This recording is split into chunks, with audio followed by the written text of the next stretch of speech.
Hi everyone. Mamangdu uriba fazaraba building asi Bangladesh ta laiba Manipuri Cultural Complex mafam maduni. See,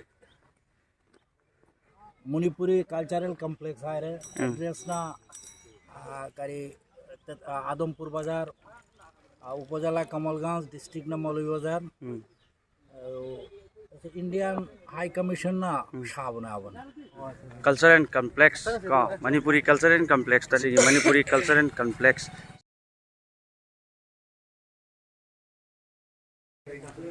Hi, akhoi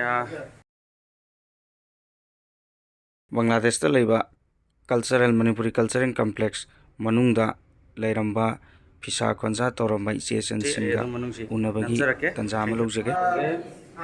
Manipur ki design hoye design Manipur design sari ne Okay, oje koi sarna so habi re ai so khon du thamjage ai na mang da chariba sa kon ja so bodu nate small room duni apikpa ko yum da thamba macha sindra masida sari base ko sari ni hai ba sari se Manipur da ki laaga makoi da takpi tabirama matung da base sabne da isanda ai wa pom thang jage isan masi koi tambi ba la ki base sahi kaya mukka pha moi Manipur da ki ne laaga tambiram hai dana.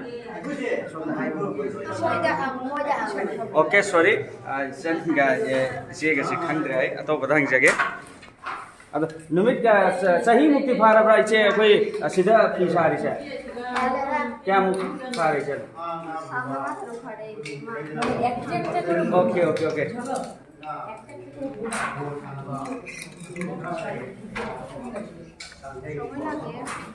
Je akoi ki sa base si ka tang adum chahi chupa chabra natraga atopa phi kari di sai sari ka ne ba acha ado akoi si se tambiram base Manipur de mila tambiram bra ba design ta tambiram ba acha danu kaya mukti koi re moine design tambiram base leila ha ba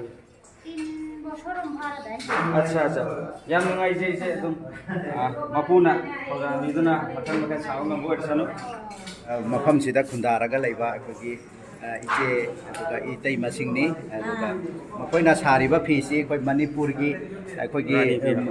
gi design ni aduga Manipur gi laini Manipur gi mi singna laaga tambiram bani hai yamna nungai chirani kai fi kauge fi sina moina sariba sidi sari ni ba ko gi lan sida chala ba tabu Manipur gi design da sa masi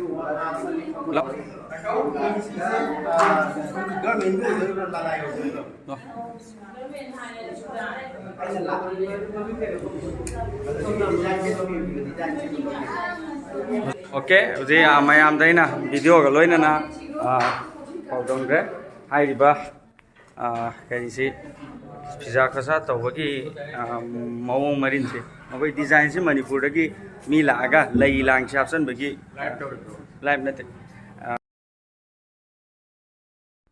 design option bu kosun se tapi tambiram bani hai so akhoi ki isogi mingane kai sagai ga dom tangai bi yak mami Mohammad Shahajuddin leirmkhiba acha anabu president Bangladesh Manipuri Muslim Teachers Forum acha